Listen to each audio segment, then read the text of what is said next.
since I have to sync this tonight, I don't want to waste time. Just do that. Makes my life easier. Okay. Good. So they record nonstop. Oh. They'll occasionally stop for the file size, but then they automatically restart. So as long as the cards stay. Oh, no kidding. See, I didn't know that. Mm-hmm. Very cool. Learn something new every day.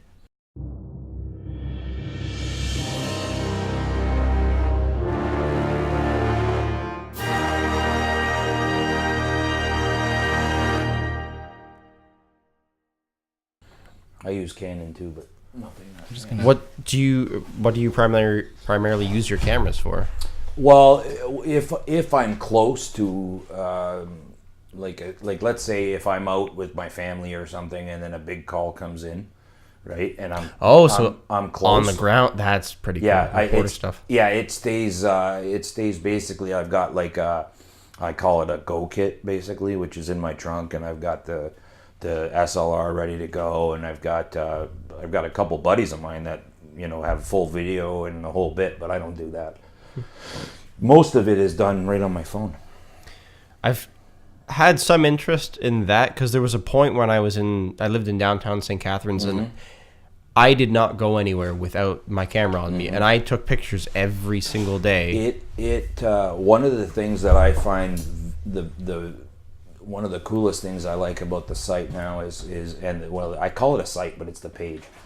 One of the coolest things about the page is that when I post an accident or I post some type of information, whatever it is, right?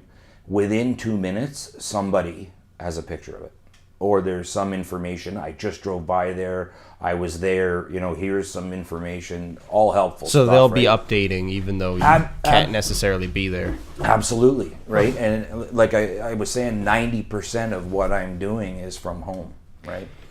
So, there's people everywhere to give you, updates. Now, some of that becomes where, what's frivolous and what's not, and, that kind of stuff, right? But, It's an interesting concept to me because it reminds me a little bit about how people spread news through Twitter, where it's just community published, except it's in one place. Yep. It's a page you can go to, and you can sort of count on it just being about news. And you can, as I said, basically to everybody who doesn't know who you are, I said, this is like, I joke, but you apparently said there's some truth to it. I said this is a place that the other news sites go to get their stories. Oh, it's absolutely true. Yeah, as far as I know, there's from what I've seen with my own eyes is probably at least 12 that I'm aware of that have actually almost taken it word for word in some cases, and but I think that's great. That's a compliment to me, really. And I pride myself on being as quick as I can, but as accurate as I can with quickness, right? Because with social media, as you probably know, they'll call you out on it within right away. 3 seconds if you're wrong, right? And I think what's important is, and I don't see this with a lot of other news places, is if I'm wrong, I'll say I'm wrong. You'll retract, yeah. I'll say, I'm sorry, I made a mistake. Here's the proper update. We'll just take a pause for the cause. We're really bad at this. Welcome to tonight's episode. The person in front of us is Nick, who runs the, I think as we said, it's safe to say, booming Niagara 411 page on Facebook and Twitter. Yep. We've been talking for over an hour. And have we really? You've been here for over an hour. Oh, right. Okay. And it's been intriguing, so I think this is that right? Okay. This is good. Good. Do you ever look at your Facebook analytics or your Twitter analytics just to see who's watching, like age groups and things like that? Yeah, it's that's a good question because I just started looking at that sort of the demographics and whatnot in the last week or two because I really didn't. I just thought, it's got to be just Niagara, and the age group is probably the same age as me, right? Nope. They're all over the world. I've got Trinidad, I've got Australia, and what I think that is, I've got a ton in the US. And what I believe is going on there is anybody that sort of was from our area or spent any time in our area and has gone somewhere else, they like to follow what's going on here. Or they have relatives here and they want to see what's going on. And I've also had people say, well, I'm from Florida, but I'm coming there for a month and I like to know what's going on my way through, that sort of, when I'm there, and they follow that. And I couldn't believe the age group as well. Like it's big, 18 to 29 is the biggest, I think. And then I thought it was more 29 to 49, that sort of age, right? And it turns out that it's a younger crowd and a lot more female than male. And I don't know why. I couldn't answer that. The 18 demographic, I would think, possibly makes sense in the fact that they are trusting a real person. They're trusting a I was going to go somewhere source. different with that, but yeah. Okay, what were you? Well, what I was thinking is I think a lot of people like to know when they're younger, what am I looking out for? You know what I mean? Am I putting myself in a situation in this area, or what, am I seeing a lot of issues in this area? Maybe I'm thinking about an apartment here. Or it's amazing to me. Like I get emails asking, what do you think of this part of Niagara? What do you think of this? A lot of inquisitive emails. Everybody wants to know, sometimes 40, 50 to 100 a day.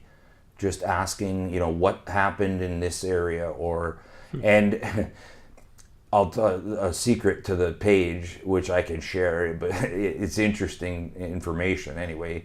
I had to shut off the DMs, the private message on Facebook. When it goes to an email. Yes, I had to, because I was getting upwards of 300-400 PMs a day, and I could not keep up. It was so bad that my phone would be dead in 2 hours. Like I was getting that many, and I can't, the way you manage the page, you can't just pick and choose and put it on for this post and not that one. And you know what I mean? It's either on or it's off, so I had to come up with something that I could still interact with my folks, right? Because I don't want to be that guy that shuts all the, like I've had these people that, I can't believe you let people comment like that. Well, let people comment. Yeah, like I had a lady yesterday who said, "I can't believe you let people, like you let all these comments just go." And I said to her, I said, "Well, you know what? You have no idea what I delete in a day. Number one, and number two, it's an interactive page. If I started censoring every single thing, we wouldn't have a page." Sure. Right? And to think that letting people say what they feel or want to say is cultivating some kind of toxic environment is really against the idea of people being freely able to express themselves. That's very well put. And I've had a lot of people lately, and not I shouldn't say a lot. It's a small amount that have said, "Would you quit publicizing suicides? Okay, quit That's putting." Interesting. Okay, and a lot of them. And I can show you the emails. There's maybe 20 or 30 in the last few weeks since everything's been going on in Niagara. We've had an interesting little while. Yesterday was crazy. I like to call it, and I've there's a couple things I'm trying to do to help that along a little bit, or there's nothing I can do to make it better for all these folks. But I call it the last few months have been dark for Niagara, a very difficult time for Niagara. That's the way I put it. And that's coming from somebody that sees almost every single incident that comes. There's things that I don't obviously hear about while I'm sleeping and everything else, but it's been a difficult time, and I'm seeing that in my folks that are commenting. It's difficult for them, it's difficult for their families, and a lot of people come to the page to vent that frustration or talk about it to see if there's anything. So what you'll find in the midst of all the news, you'll find a lot of posts about Niagara Helps and all the soup kitchens, and I posted a few today, Women's Help, and I will continue to put that stuff on my page for free as long as they want it. Let me do it. I think it's hugely important. If I'm going to cover one thing, I want to make sure that I've got the support there for everybody else as well. And I've actually been a couple guys, and I'm not going to mention anybody's name or anything, but I reached out to everybody yesterday on the page, and I asked for some I don't know if you saw that, but I asked everybody to post or send me an email with a brightening story, somebody that you think is deserving of a shout out, somebody that's made a difference, somebody that's just made you smile, done anything in Niagara that, and I've gotten probably 50 emails already. So I'm going to go through all that, and we're going to try and put something together. Or I'm going to try and put something together for everybody, so we can cover the not so great news sometimes, and kind of boost it up with a little something as well. And I had the guy that did the Santa Claus video. That. Yeah, that was great. That got a lot of support. So that's always that's hugely important for me too. That's good to hear, because it incentivizes positive behavior in the community, but also even on the publishing of like the more what people call negative stuff, the suicides. Yep. I hear mainstream politicians in this region talking about it more in the past month than I've ever heard. Yep. So the small changes that people do. No, and people like you and anybody who has a bit of an outreach that is talking about it can't be doing it any bad by publicizing I honestly don't think so, and I'd have to say 85 to 90% of the people that I'm interacting with feel the same way. There is a small group that say, like I was telling you earlier about, just quit putting them up. You're glorifying it. I had one lady yesterday say to me, well, I didn't know the Burgoyne Bridge even existed for suicides until it came up on your page. Well, then... And what about her knowing it exists is going to change anything? Yeah. And I said to her, listen, I'm sorry if that's the way you feel, but, if I don't put it up and I don't be honest with everybody, then they're going to make up their own story. And then it's just going to explode into something that's non-factual. And then we've got a big problem. So it's better, like the person that sadly passed away on the QEW yesterday. Okay? The way I looked at that is I put it up, and there was people already on scene that were emailing me before I even posted it. So that tells me that it's going to get out there, and with social media and phones, it's going to be all over the place. So I tried to put something together that was tactful, as hard as that is in that situation. The best I could, I deleted it 7 times, and then put it on, deleted it again, put it back on, because I wanted to make it as the best I could, right? And that was the response I got. A lot of people were very supportive about it, but just before I even posted it, I had already seen a bunch of people on Facebook that were already making things up and wrong information, and it was a young girl, it was this, it was that, and none of that was factual information, right? And I'm never going to put a name, I'm never going to put anything like that. Of course and not. I actually have had family members of people that have died that have emailed me and said, there's a million news outlets that covered my son, daughter, husband, whatever, and I was disgusted with the way they just put it out there, and he wasn't even a person, or she wasn't a person. It was just a news story to them, and that's it. And the way you did it, it was very compassionate, and I could feel that you actually cared. And I don't know how to say it anymore. I do care. I absolutely do. Does caring perhaps mean that you find a lot of these instances very memorable? Like you could pick out something that happened a year ago on a specific date, or do they sort of blend together as time passes? No, I could easily probably stretch my memory to a lot of things, and even back when I used to be a volunteer firefighter, there's still things that are fresh in my mind. When I go to bed at night, they hit me, and I try to incorporate that into what I put out there for everybody, right? And I did it for a number of years, and I saw a lot of really scary things that most people would find, and I learned how to deal with that and cope with it, and I also learned how to deal with the public and in those type of traumatic situations and so on and so forth. And I try to take that learning that I got from that and any compassion that I got from that and push it onto my page as well.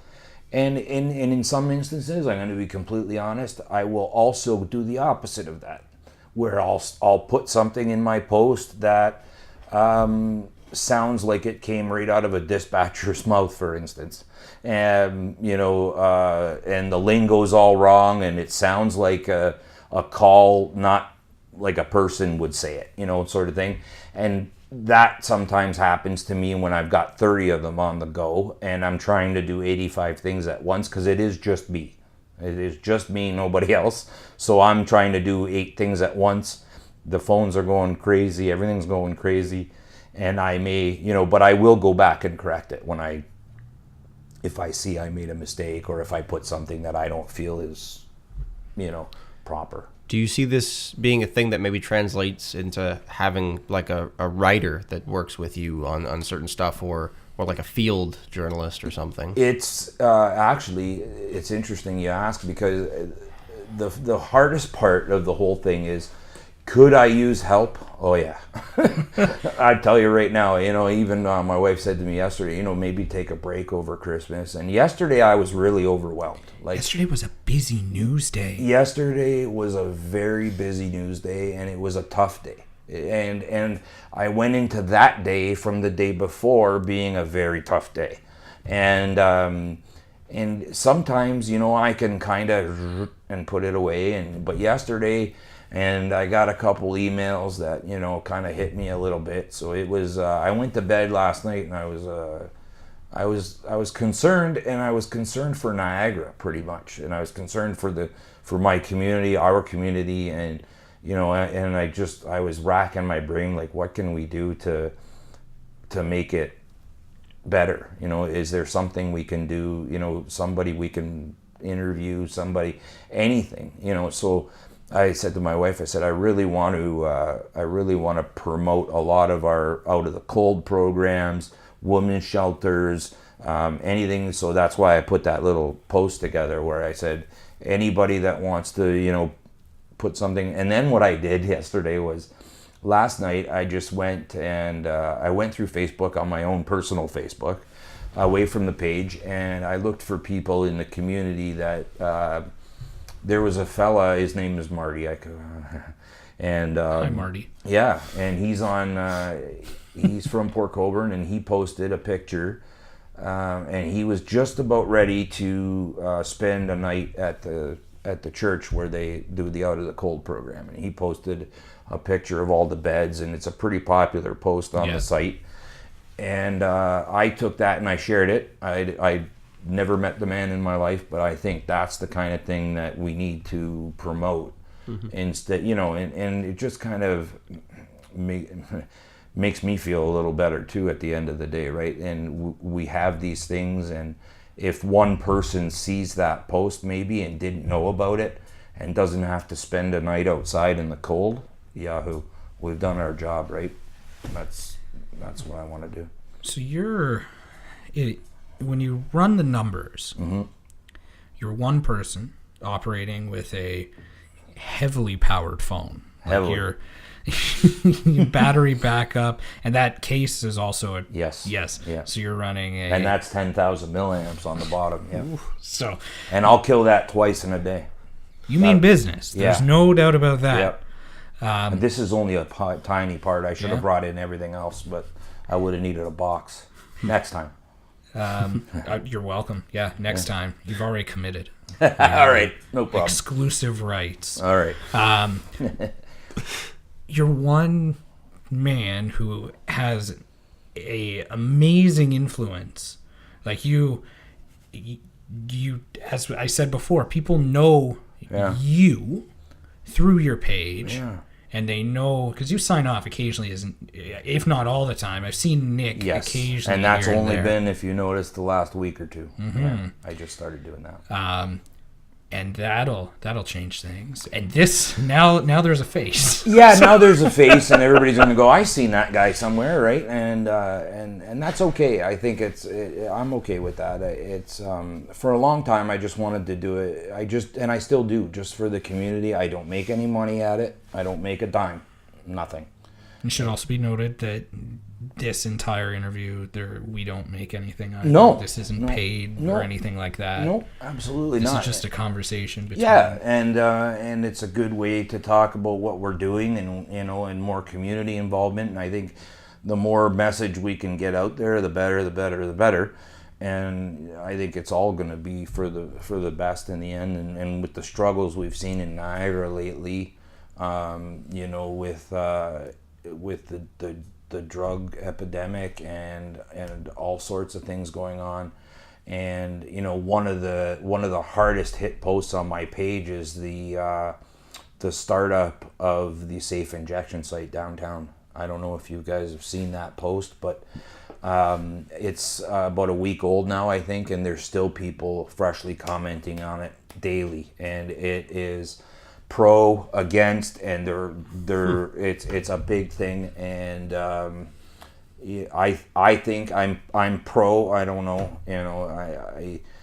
I have been downtown and seen the needles all over, and I have been there in Montebello Park, and I've seen them, and my kids have to walk around them, and Daddy, what's that? And I also know a couple guys that spend their weekends out there just cleaning them up and don't make any money. It's good that happens. I tried at one point with my photography to get a little bit gritty, and I would go to parks and things and take pictures where they perhaps were part of like the subject in the frame. Yep. But it's everywhere. And I noticed it in parks and things like that. But like, a weird context is I've been renovating my house and tearing off drywall, and there are needles hidden in, like, people push them into vents and stuff. Whoever lived there before, and it just, nothing like that screams just more like how much of a problem is this? Well, it's a massive problem, and I think if you look at Alberta, BC, what they're doing with safe injection sites. There's always going to be a downside to everything you do, right? A lot of people, their comments are, well, all you're doing is allowing these drug addicts to bring a very dangerous drug into a safe place to do it.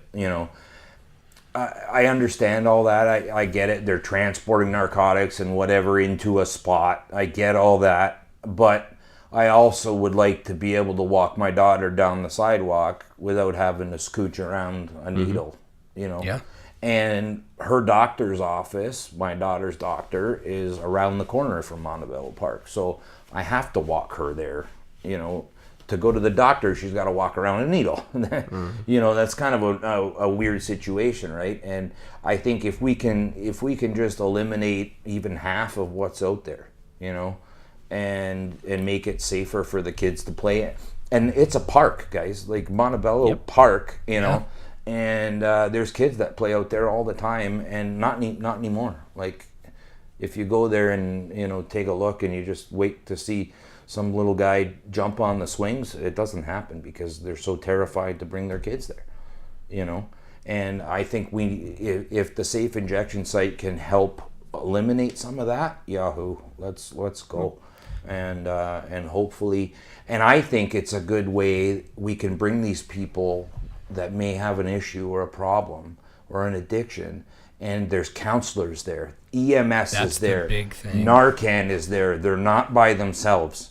If one life a day is saved, and then that life can be helped into an addiction treatment center or whatever, that's fantastic. We're doing what we need to do, right? And with these programs that are there, can we always do more? Absolutely. We need more funding, mental health. We need more funding for addictions, all that stuff. But we need to get people into those programs. That's the start, right? Once we can do that, then we have to follow it through. I can't see having a safe injection site leading to any worse of a situation, personally. I don't know. I think it's so fresh for us here, too, that it's one of those things that it's so new that it's hard to comprehend, right? Are there any strong counter-arguments you've seen? I think, I do agree with, you're making it legal for them inside the building, because you can't be arrested in there. Sure. They have a bylaw set up so that you can go in there and do it safely and not have to worry about being prosecuted, okay? So a lot of people argue against that. Sorry.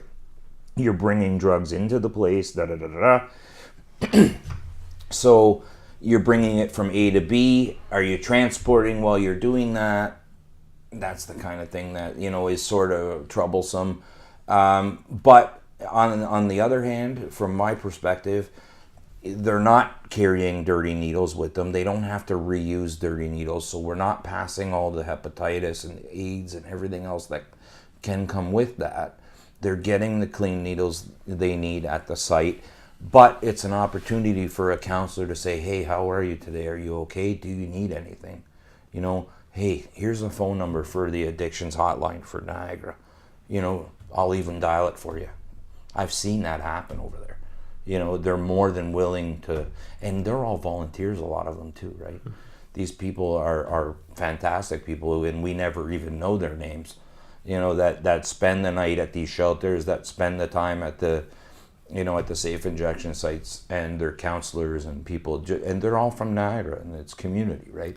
So, have you yourself ever seen the people, like, been to this place and seen people who do go into it? Yes. So, is there a profile? Is it just the homeless, or is it more than that? Is it people that you might not necessarily associate with, having this kind of problem, mothers, fathers? The problem in general, and I am in no way an expert but what I have seen, it's anybody. It's your mother, your aunt, your uncle. It doesn't. It's an epidemic. It's an epidemic. It could be a young person. I've seen 60, 70-year-olds. It's just a problem that, it doesn't show an age or a sex, or it doesn't have that, and it doesn't, you don't have to be a poor person that is on the sidewalk or, carrying a whatever. It could be somebody that lives in a beautiful house and wherever, and they have the same affliction, and unfortunately that's the grip it has, right? And it could be anybody. Yeah. I think the safe injection place, with people that are going to do it, they're obviously not. I gotta think how I'm gonna word this. They're going to do it regardless, and they're going to do it in a way that they're going to try not to get caught. Correct. So it's better to be in a situation where they still can't be prosecuted, but they can do it cleanly. Correct. Because they're going to do it one way or another. And that's a very good point. That's one of my, like, if I was going to debate somebody on that issue, that would be one of my counter arguments, right? It's a safer place. It's cleaner. That's why they call it what they call it. But like you say, the most important thing is they're going to do it. And it doesn't matter where. It's the public washroom downtown where the library is. I personally pulled a guy out of there completely passed out in the bathroom that my son was going to go into next. And that's where they're using now. So if we can eliminate that, and obviously if you're in a safe building with safe, clean needles that's going to be provided, and that fella could have went there, then, free of charge and safely, and we keep him out of those public areas. That's safer for him. It's safer for the public, and then it gives us a chance to help him too while we're there, right? Do you think that, because you do a great job at covering more than most places ever would, like when I'm going to make a drive in Niagara, I check out your page. Yeah, a lot of people where say the collisions are. Sure, yeah, and that's something that's not. Yeah, that's not necessarily a news thing to do, especially small ones. That's true. Yeah, that's true. Yeah, I try to really cover almost every traffic accident. If I hear it, I will post it. And typically, depending on where they are, in St. Catharines especially, it will cause traffic, right? It will cause an issue. So, if I can get ahead of that and help you on your way to work, and that's probably the number one use of the page, I would say, right? And then on top, when people are coming in to look at that, They also look at the weather. They also look at, oh, look, there's a women's shelter. I may know somebody that could benefit from that, or, that sort of thing, right? So that's why I try to mix it up. But yeah, you're right. Every traffic accident, even if it's in the middle of West Lincoln in the country, I will post it, absolutely. With that, I didn't want to change the subject to the traffic. Well, I was getting to the... There's some interesting stuff about... Well, I know, but the point that I was trying to make about the traffic and the way that we're covering news, our city, St. Catharines, and we can say Niagara Falls, we can say Welland, we can say any Niagara city. Well, they are in some ways on a social media platform. And I follow the St. Catharines mayor. I follow the city of St. Catharines on Facebook. And do you think that they're handling it improperly in the sense that they're not vocalized? They're definitely a lot better at the mental health now. As we said, they're talking more about suicide than they have been. But the drug crisis, the epidemic, they're pulling people out of the... You said it was the library bathroom? Well, there's public washrooms on St. Paul or off in that area there. I can't remember exactly, but that's their downtown core, and right. They don't have to publicly say it, but they're pushing positivity in different ways. Yes, we're proud of the Meridian Center, and somebody did mention that it was weird that we got the charging stations in the park, but yet only one side of the bridge has the barriers. But I'm not going to confirm that because I don't have the resource. I don't have the research. I don't have an answer for that either, but it is interesting to me that the old Burgoyne Bridge had all the safety. I can't remember what it looked like.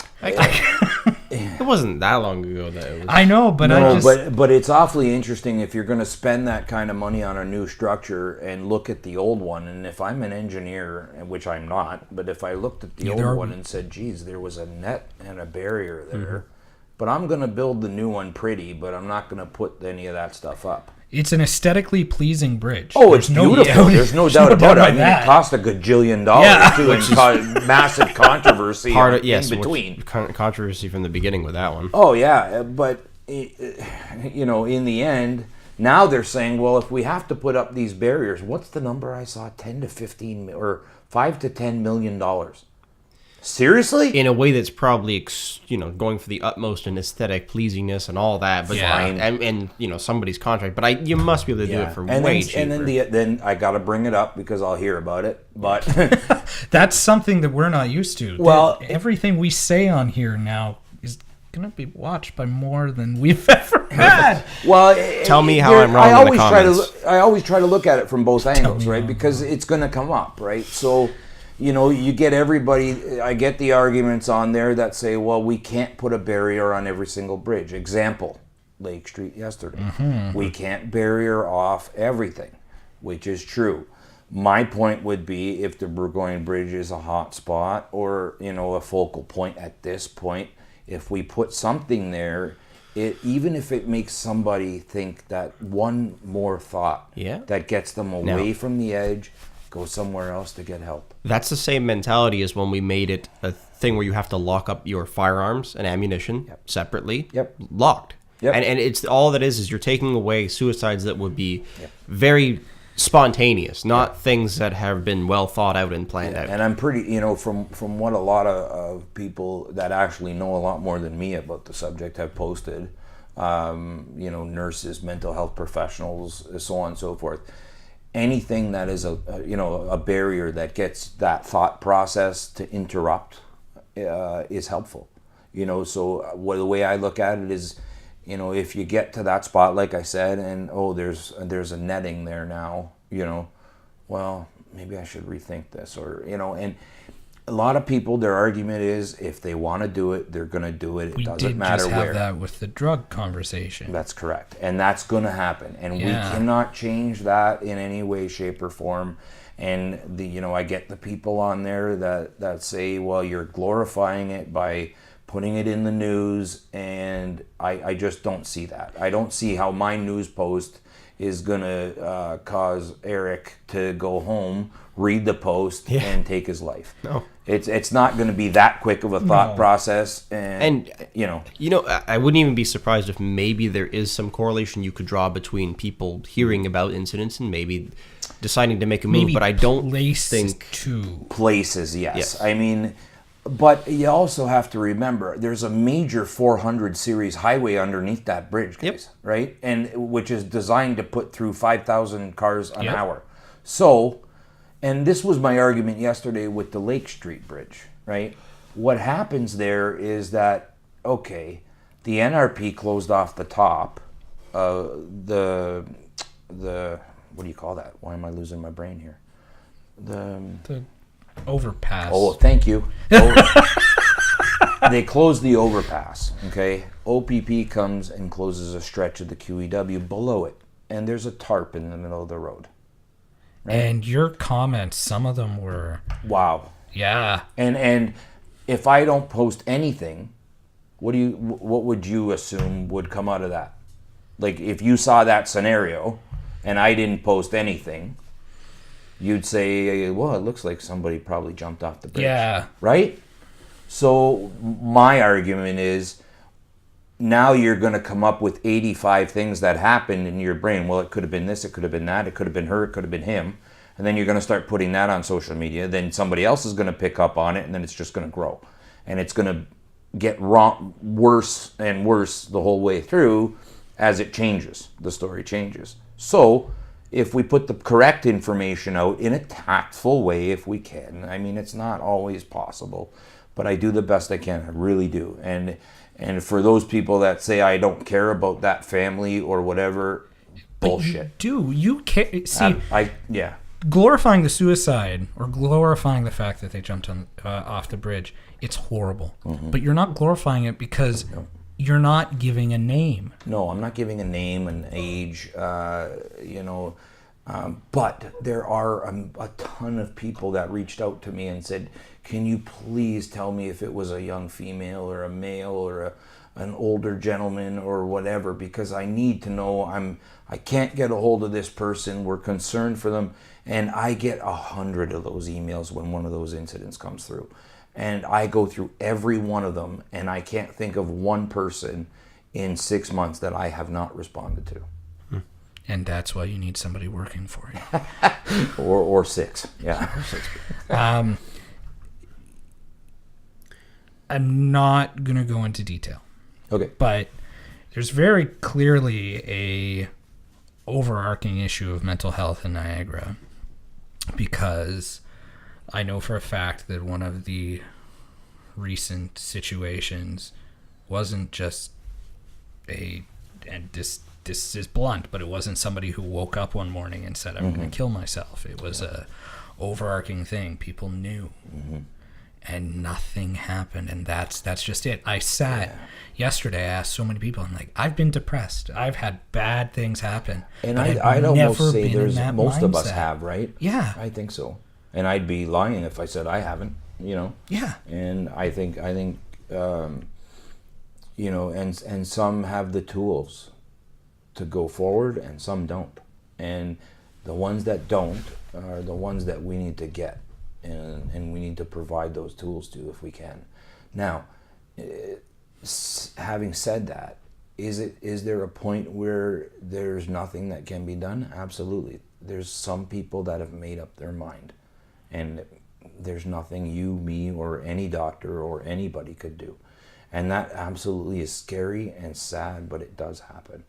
But we need to try to get to the folks that, if one more person would say, if just one person would say hello to me today, it'll be worth it. And I'm not going to do it. That's the one I want to get. And if I can say hello to that person, I'm doing it. And whether it's through the page or through, walking through the mall, whatever. But that's a bit of the long-term thing, is you almost want to set up the conditions where it doesn't get to that point in the first place. Yeah, I think just society in general now is very difficult to deal with, especially for our younger folks, right? I've got a 15-year-old and a 13-year-old and a 9-year-old. And what I watch those kids deal with on a daily basis I'm scared to have children blows sometimes. my mind, guys. I'm telling you. And my own son has a lot of mental health issues to the point where, yeah, he's tried to take his own life. And I was there. I watched it. And, you know, so I do get those emails that, you know, you don't know what you're talking about and so on and so forth. And I'll tell you, I've been there, you know. And I've tried to help more than my share in a day. You know, I try to do whatever I can. I absolutely make sure that I answer everybody's email. And if it's something or someone that I think is in distress, I provide them with all the phone numbers I can, but I talk to them. And I still have some that I talk to every day that I've talked to for 6 months now. And if I have, you know, I make the time, right? I was going to say if I have the time, but I make the time. I really do. Like, I've even said to my kids, just give me 1 second and I'm typing an email to somebody. But a total stranger this morning, I offered to give him a ride to a Christmas dinner because he hasn't been to one in 6 years. And he feels, you know, that, you know, maybe this year I can go out and have dinner with people, because he's a bit of a lonesome fella and he doesn't like to go out with people. So I said to him, I said, whatever you're comfortable with, you know, so I'm working with Community Cares to find him somewhere where he can go for dinner that's close to him. And I offered him a ride Christmas morning. You know, me and my kids will take him if we have to, but I mean, and that's only one person. I don't, you know, I wish I could do that for everybody, but you know, I want to do these small things if I can. Right? That situation kind of makes me feel like it's a catch-22, where we're living in a world that's more advanced as far as the communications we have to deal with each other. Yep. But you're saying that it's more complicated for kids growing up now, yep. while simultaneously the same technologies and things we have now are helping you connect with a stranger. Absolutely. and do something for them. Yeah, that's true. That's a great way to look at it. I haven't even thought of it that way. I think I had a conversation with a lady today about bullying, and we talked about, you know, when we were kids, when you got bullied, you could go home at the end of the day and sort of put that away. You know, it was in a drawer.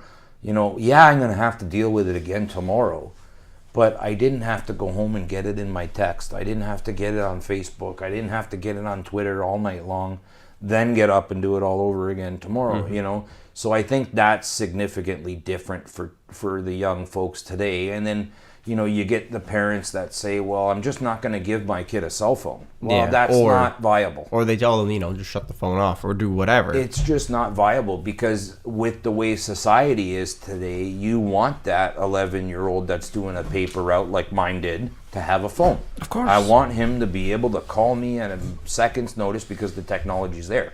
When I was 11, it didn't exist. So, you know, you had to deal with it different ways.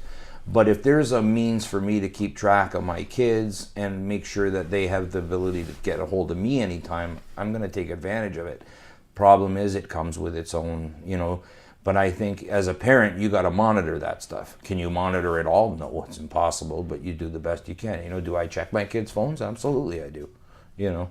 So, you know, but you got to draw a line too. You got to kind of give them their privacy to let them grow on their own. But if there was a manual that we could write for teenagers, my God. And they wouldn't. They wouldn't probably take any of the advice you could give them anyway. No, absolutely not. You know, it's the same old adage that when I was a kid, I thought my dad didn't know a damn thing either. And then when I turned 18, I went, wow.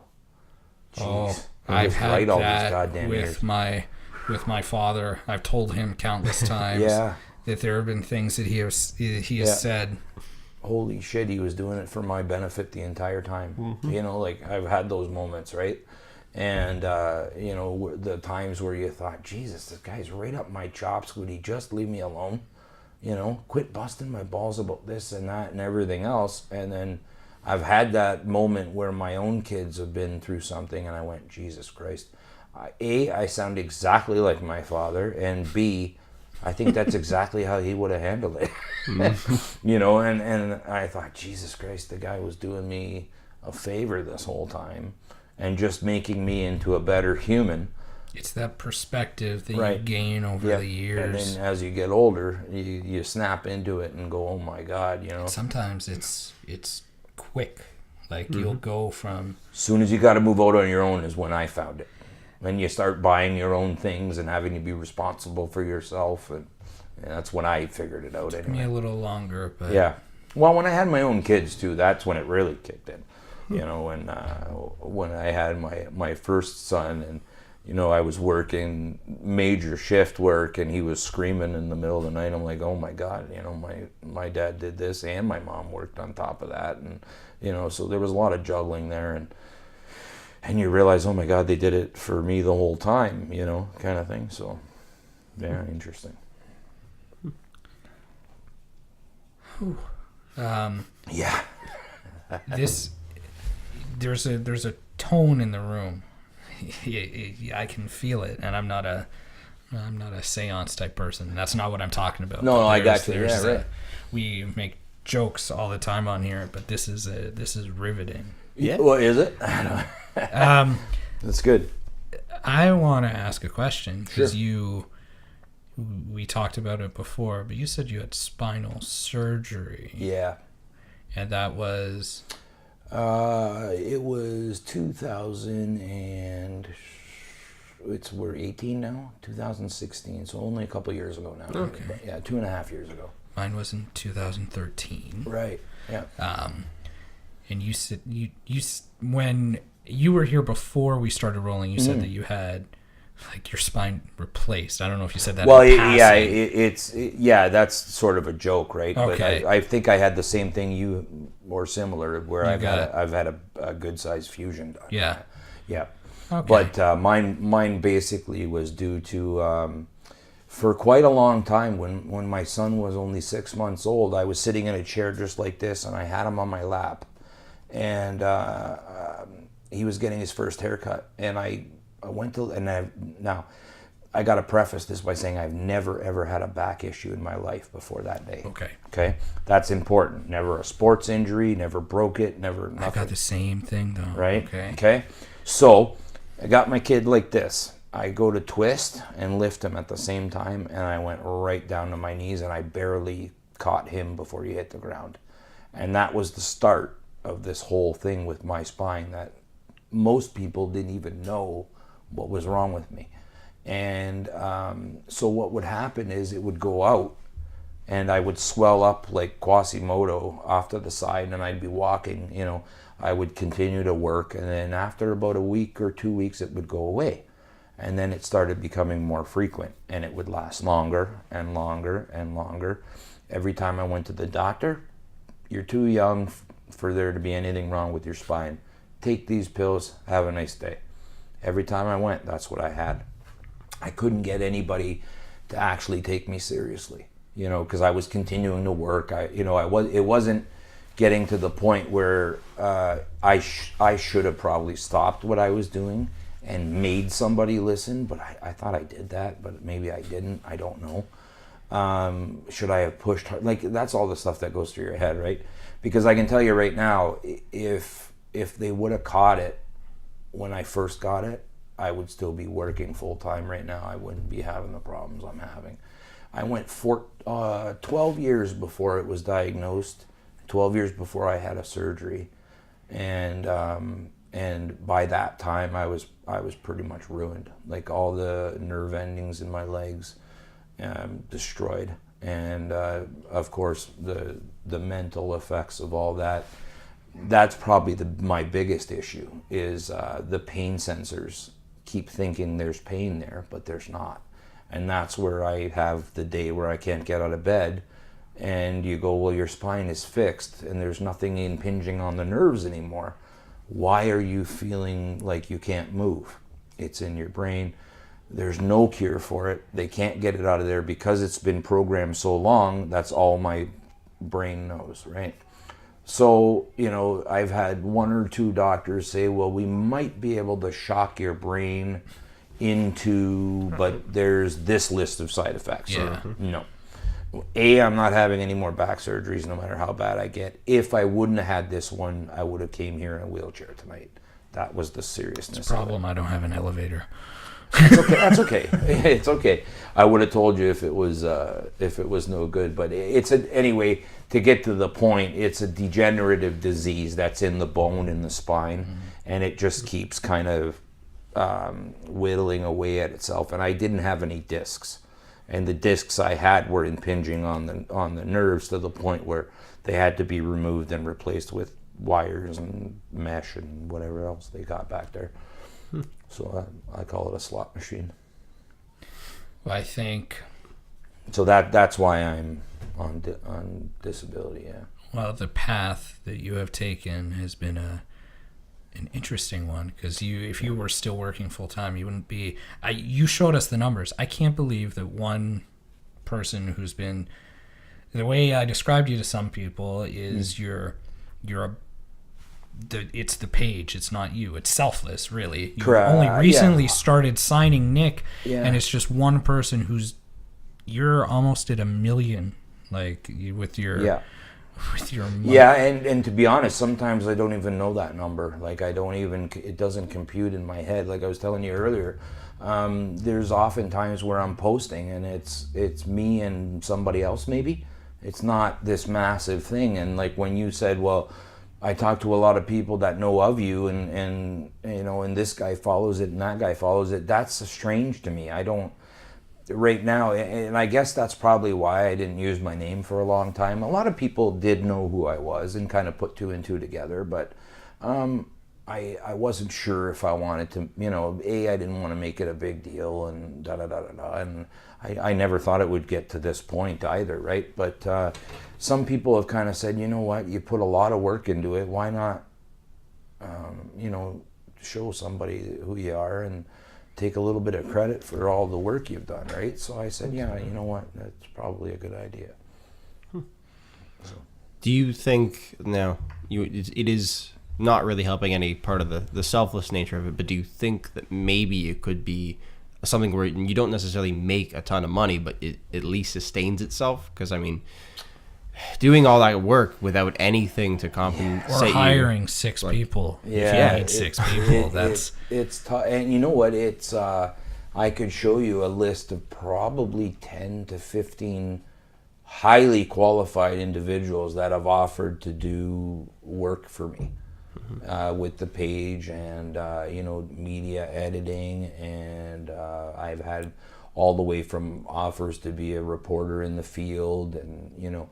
I think, you know, I kind of shy away from that stuff because I like the way it is in a sense, right? I like the personal touch, number one. And number two is I feel super connected with everybody that's, you know, and lately, now that I've been using my name, I've got to meet some people, and that's really helped me even get more interested in doing it, because the people I've met are just amazing. Like I've had, especially, you know, when we had the little issue with Easyhome last couple of weeks. We will talk. Yeah, last weekend. I got to show my kids a side of the community that I didn't even know was there. Like I just can't believe the messages and like people were offering to drive a brand new stove or fridge over to my house that minute, and I was blown away. I suppose we should elaborate on that controversy, because let's talk. Sorry. I've heard a lot about it anyway. Yeah. So I'll just give you this. I'm sure you've explained it 1 million times. Yeah, sort of. It's a weird scenario, and the way it happened was when I first stopped working, which is probably about 4 years ago or so now, right? And obviously, in between the time that I stopped working and was applying for my employment disability, there was a 6-month stretch there where I got nothing, and that was tough. And my wife didn't work because she's a cancer survivor. She's got all kinds of health issues where she's not able to work. And so we were, and 3 kids. and a house, a mortgage, to, the whole bit, that we basically went from a full active house with, a full-time job and a good income, to nothing overnight. And it was a huge for us, right? And at that time, we didn't ask for help. We probably should have, but we didn't. And we almost lost the house and a couple times, and we managed. We got through it, and everything ended up being okay. But in that time, I was in the middle of surgeries and pretty ill, to the point where there would be 2-3 days where I couldn't get out of bed, and I couldn't be with my family or figure out a way to support them or help them or paint the house or fix the fridge, or there's so many, cut the grass, for instance. Like, I couldn't even, my 65-year-old dad would come over and do it for me, because that's how bad I was, right? And I was under strict orders: don't do this, don't do that, so I didn't want to make it any worse so that it couldn't be fixed either, right? And then how the recovery afterwards was hell. Mm-hmm. And took about 6 to 8 months, right? So in that time, my wife went to Easyhome because we needed a fridge badly, and I mean badly, like, And at that time, because of our financial situation, it's the only thing we could do. We had no other recourse to go anywhere else. We didn't have enough for a down payment, and it just seemed like the right thing to do. It was a quick decision. She went in, she did it, and and we were using this little itty bitty TV. So at that time, they were like, "Well, we've got a really good deal on a TV," So we got the fridge and the TV at the same time, right? And she had explained to them that it's really important that it comes out at this point of the month, and it needs to be a monthly payment, right? Excuse me. And so we were paying like that for 1.5 years, 18 months, something like that. Somewhere in there, never had a problem with the monthlies, right? Somewhere in there, it changed to weekly somehow, and we started getting calls every week: "Your payment is late." And we're like, "Well, we only pay once a month." And this is exactly how it happened. We were getting calls, and my wife's like, "No, it's set up monthly." And I remember her specific conversations saying, "No, it's monthly. I've always paid it monthly, and you can go back in my bank account and see how monthly it is, So, "Well, no, it's weekly, and now you've got to pay it weekly." "Well, what do you mean now? It's always been monthly. Why the heck are we switching it, right?" So that was interesting. And at that point, it was under different management. And I got to be very clear about that, because the first management I dealt with, and I don't know who owns it now, it's part of Rent-A-Center now, and Easyhome are all one. Okay. Something in that merger changed that company, and I don't know what it is, but it went, in my opinion, right?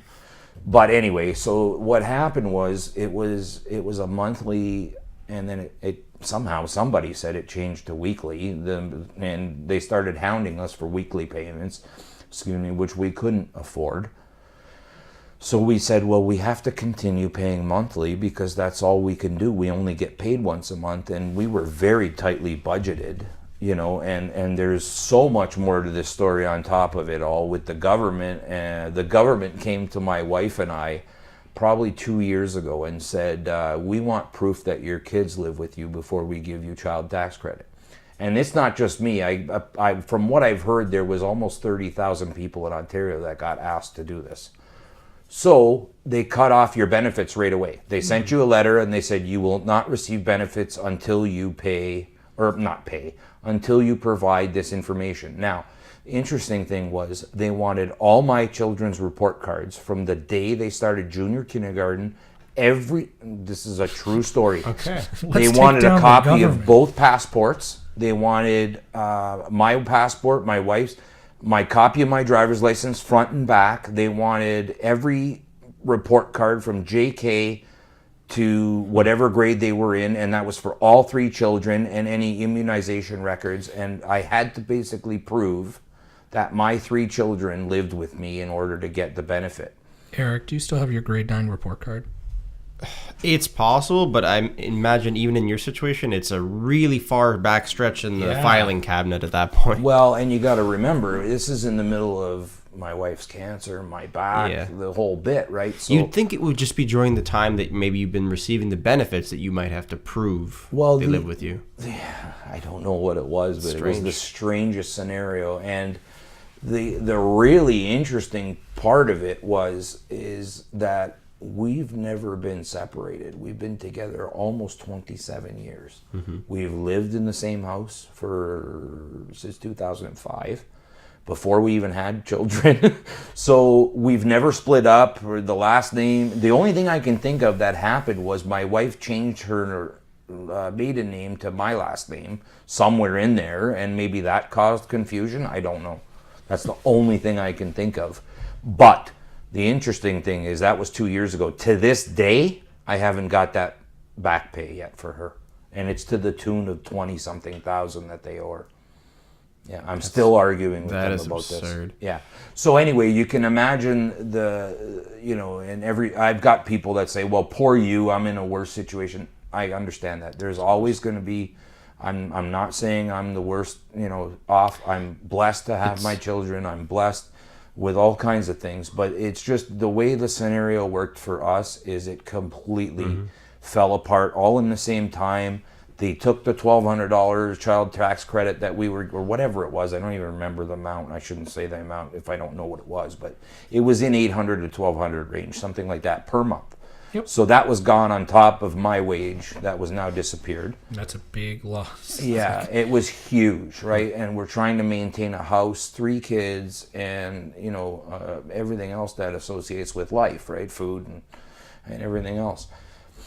So anyway, the Easyhome, to finish that off, was switched to weekly, and then all of a sudden we got a call that the manager had changed, and it was to this female that's there now, and from these fellows that were there before that we had come to know and deal with, that were fantastic, by the way.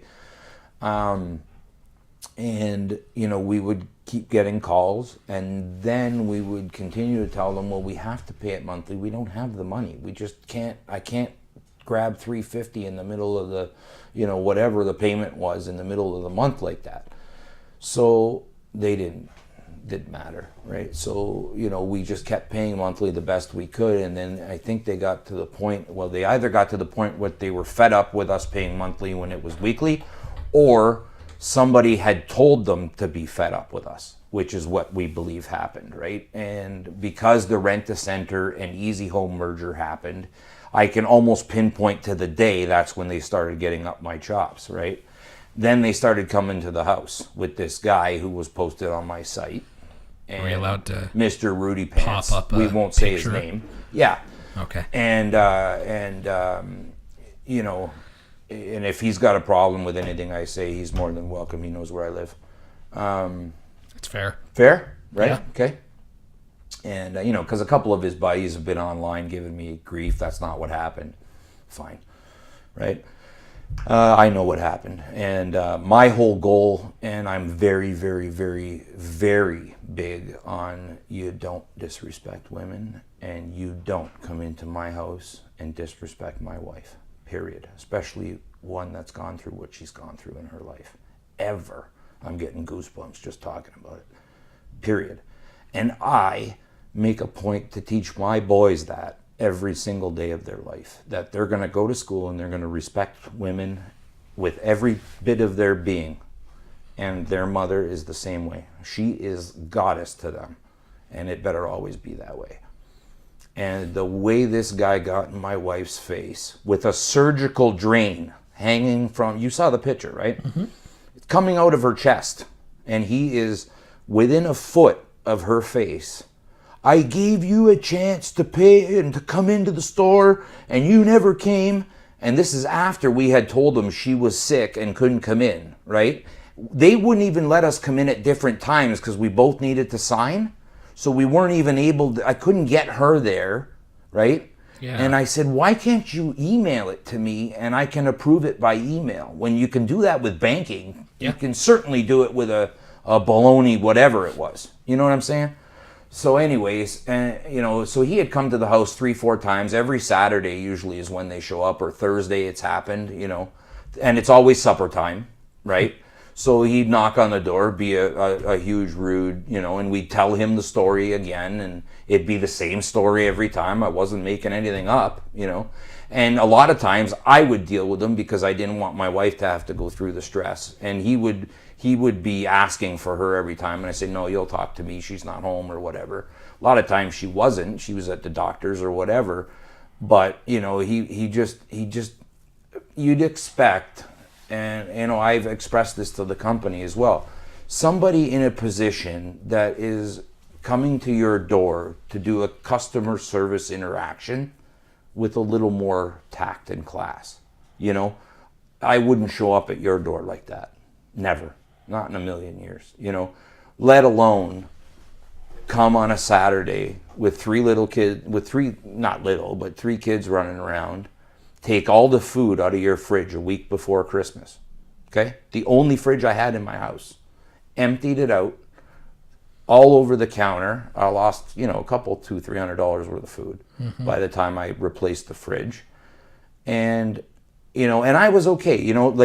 Did I not pay the bill? Yeah, it was for 2 months. We didn't pay it. And the reason we didn't pay it is because they had tacked on a charge to switch from weekly to monthly. Now, that's important because that is an arbitrary charge that they just put on there because of the switch. We didn't ask for the switch from weekly to monthly, but now all of a sudden the bill went from $350 to $750, and there's no way we could afford to pay that with the way we were right now.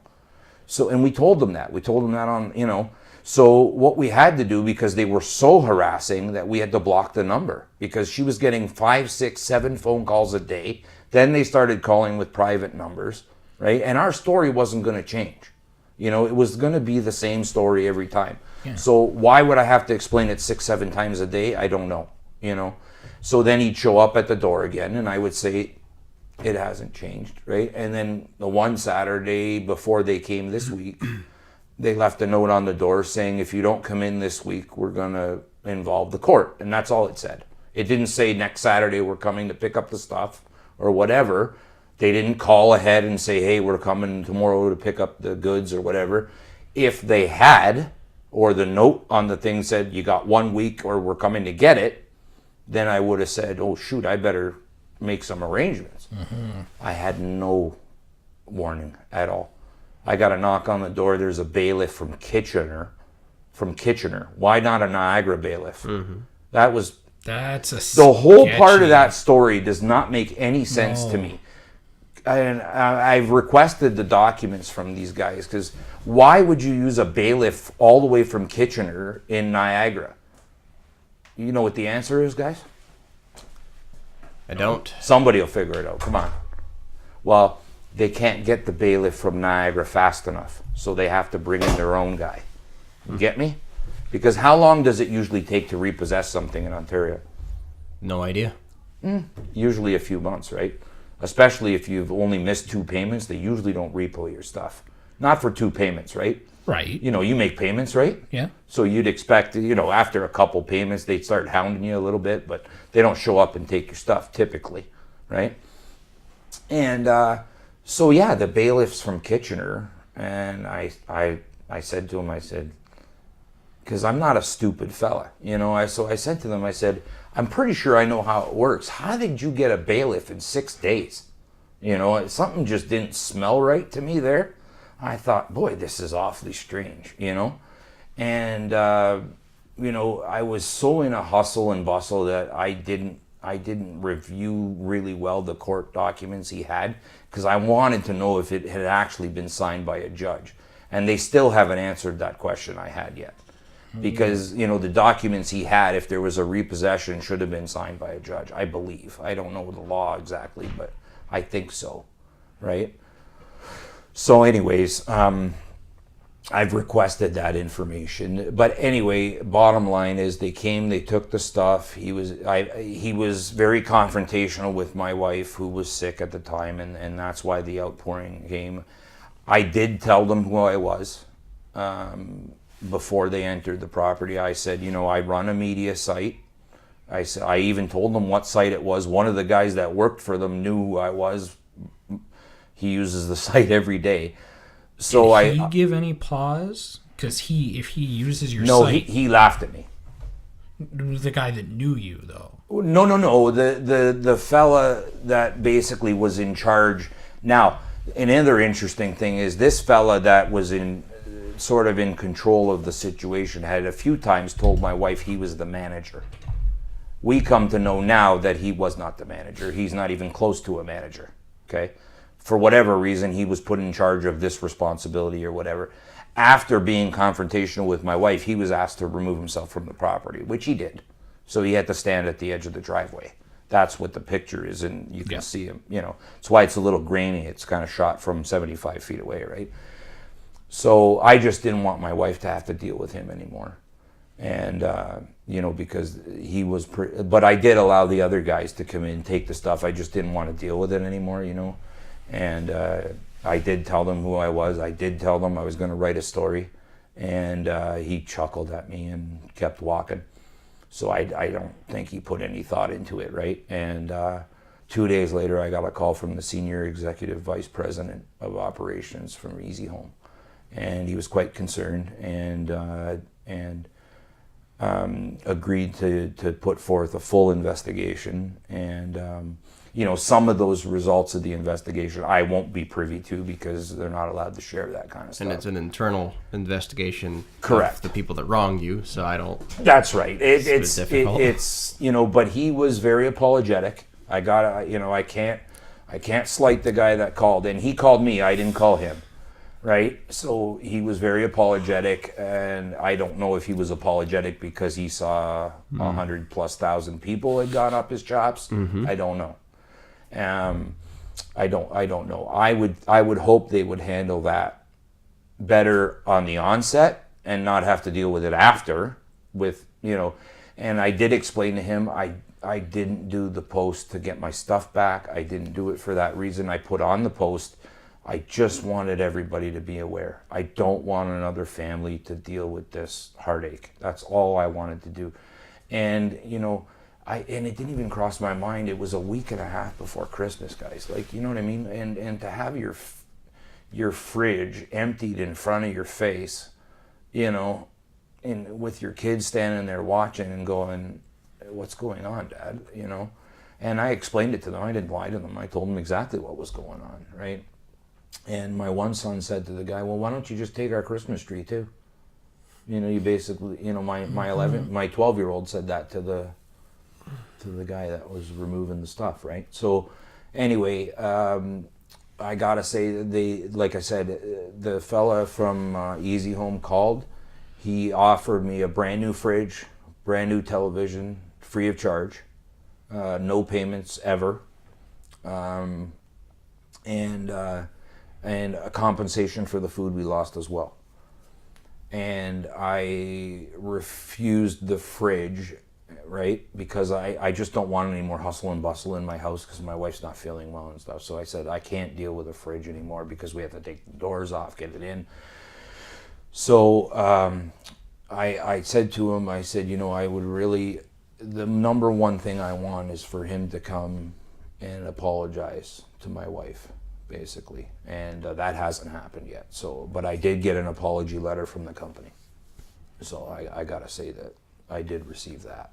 So, I'm not, I don't want to sue anybody or anything. That's not the point here. The point here is there was a lot of people. I was very concerned with the outpouring of, oh my God, a very similar situation happened to me. Did you guys see all those stories? I did. It was overwhelming. Seen it before. I used to do baby photos. Okay. Yeah. So I dealt with a lot of young moms. Sure. That's the way that it worked. And one day, I was scheduled to go to a baby photo shoot. Mm-hmm. And I get to the door, and I knock, and there's no answer. And then these two guys come from around the corner, and they're like, oh, or do you live here? And I said, no, I'm just here doing baby photos. They're like, oh, she won't answer. Like, why? Like, well, we've been trying. We're here to we're here to take back whatever. And I'm like, and it was furniture, and I'm pretty sure it was baby furniture. Pretty sure it was baby furniture. I'm not going to say for sure. Right. Yeah, I don't remember the woman's name, but if you're watching, hi. But like, there's a business side of things, but then there's also that personal side of things where you're dealing with a young person. Yeah. It one of the things I made very explicit to him was that your website, if you go on the Easyhome website, they've got a huge portion of a page dedicated to customer service. And we will go over and above for our customers, and we'll do, like, it's literally this big, and my wife and I read it together. And I read it pretty close verbatim to the guy on the phone. And I said, well, if you're going to spew all that out all over your website, and that's a company motto that you're supposed to live by, then live by it. Do as you say. Yeah, you know what I mean? Like, and if you don't know your employees are wandering around treating people like that, then do something about it. That was basically my point, and I said to him as well, I did make it very clear. I said, what's troubling is I don't appear to be the only one. There's hundreds of them on there that I've read myself, and that's troubling, right? So basically what you're doing is, my scenario isn't unique. So, and that was one of the reasons I wanted to use my platform to see if I could get to somebody else. I didn't ask for a GoFundMe. I didn't ask for anything like that. Which is a touching addition to everything.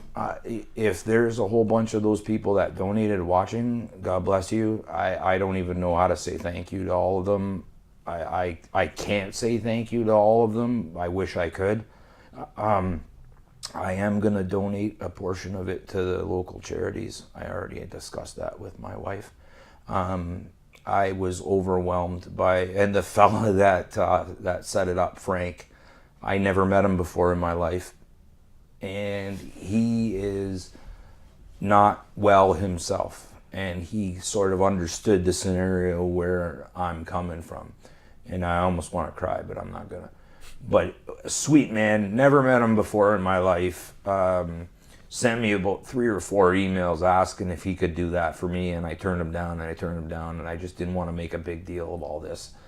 And he said, you know what, Nick, it's Christmas. Let me do something for you guys. If it goes nowhere, it goes nowhere, And he goes, you just got to promise me one thing. And I said, what? And he goes, I'd like you to share it on your page, to see if...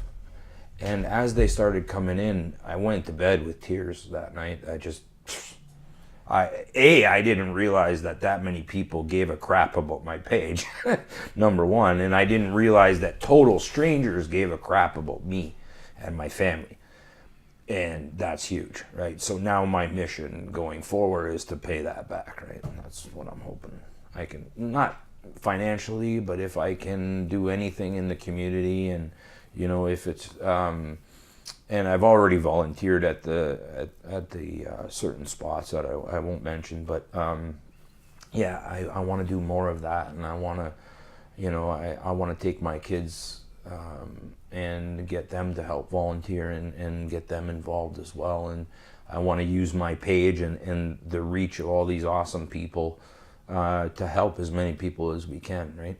And that's the goal, and we'll keep doing the news while we're at it, right? That's the way I look at it. That's good. There's lots of ways that, as we talked about, you could implement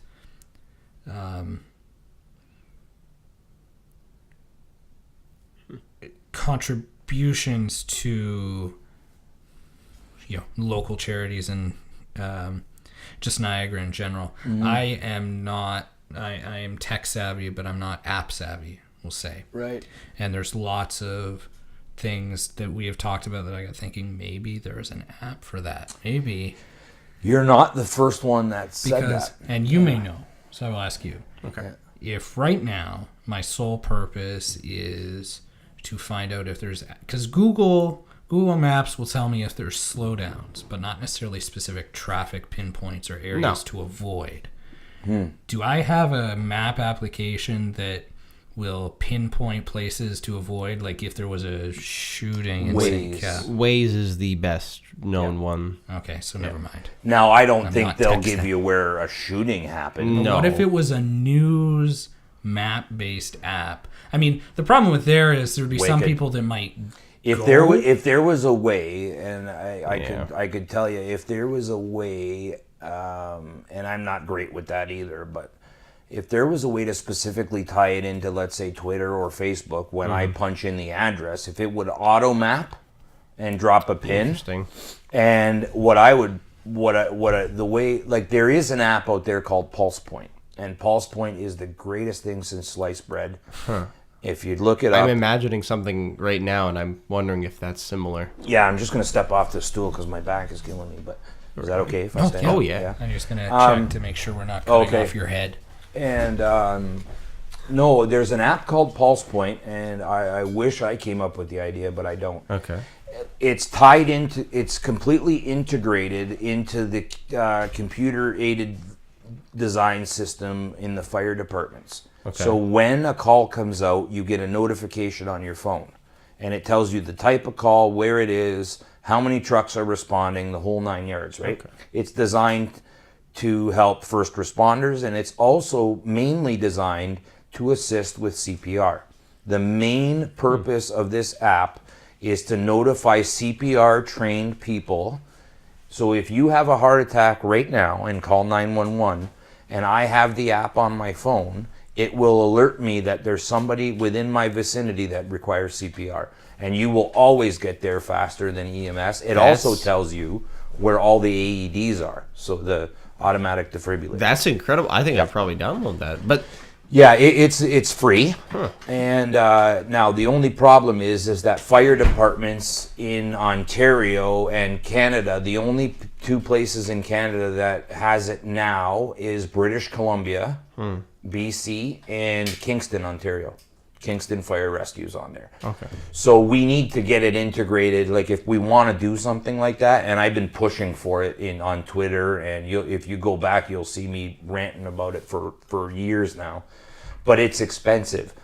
The fire department that initializes or initiates it has to pay a fee to get the software and all this hardware installed, right?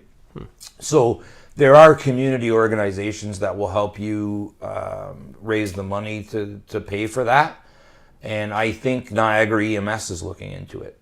And I've been told by Niagara EMS they're looking into it. So that'll be incredible for us. We can get that pinpoint accuracy. But what I'm getting at with all this is that if we had an app like that tied into what I'm doing, would be almost ideal, right? it's almost multifunctional because I'm envisioning an app that is... It's a map, and you can see stuff that's current, like events in progress, or you can see stuff like that.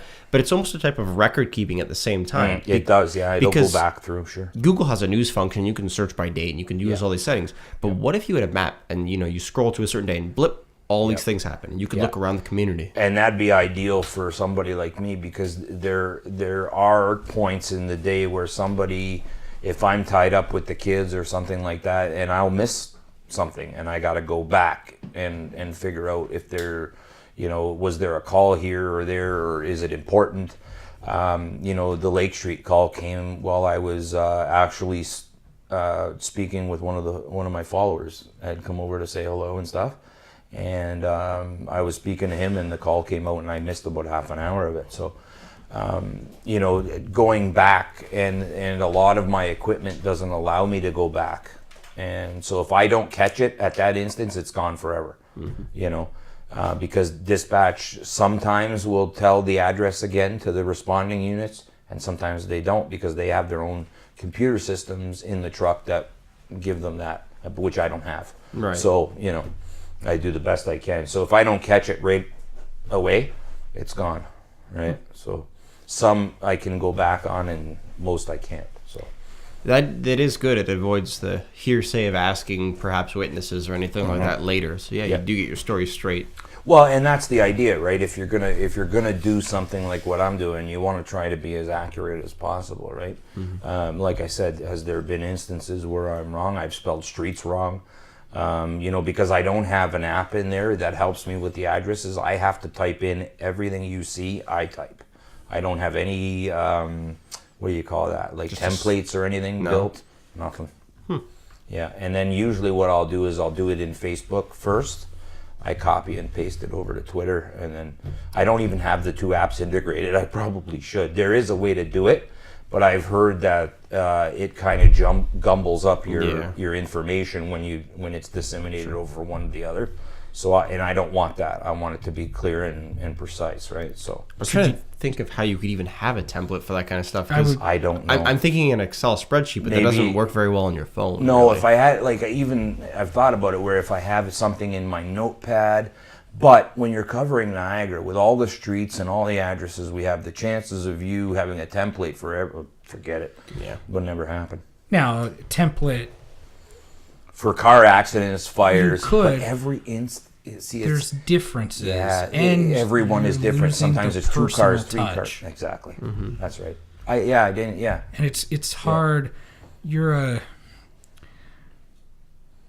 I don't know what you would call you. You're not a renegade news person. It is a bit independent. Oh, for sure. Independent Very journalist. independent. Yeah. I don't even know how to call it. But I really you're don't. news with heart. People- Not that other news stations don't have heart. I know a lot of people that are radio hosts. I know a lot of people that work in broadcasting. YouTube's big on it too. And they have Yeah, heart. that's true.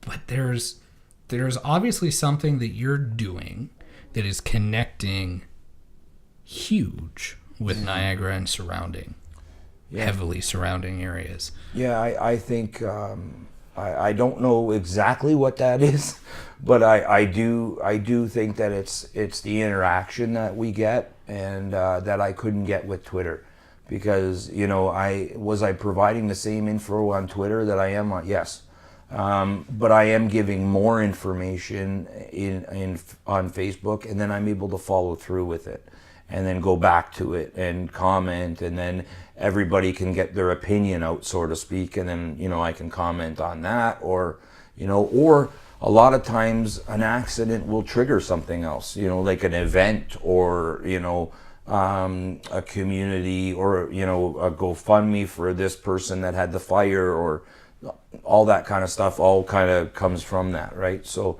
that's all what I think it is, and I think there's a need and for that information in Niagara. I think I don't know if it's the same everywhere else. I do see other areas, but they don't seem to be as hungry for this type of information as we are.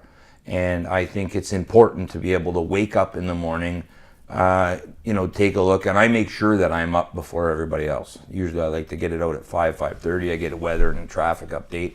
That way, if you got to go to Hamilton, that, okay, I better find a service road or whatever, and you know what your weather is going to be for the next few hours or whatever, and for some reason that helps people a lot. And for the 2 minutes it takes me to put all that info together every morning, it's but I think there's a need for that, in that type of information, and it really helps people as well. And I've had the connection is important to people that have been in the accidents.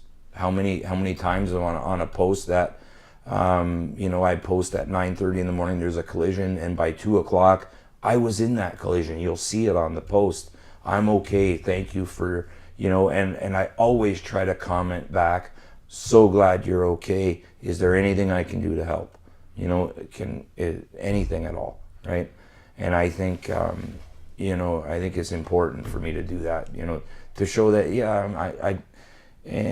that's not just a frivolous offer either. If if you need something or whatever I can do to help with the platform, I will. And a couple people asked me today, Nick, would you please put out my Christmas pageant for my whatever? Absolutely.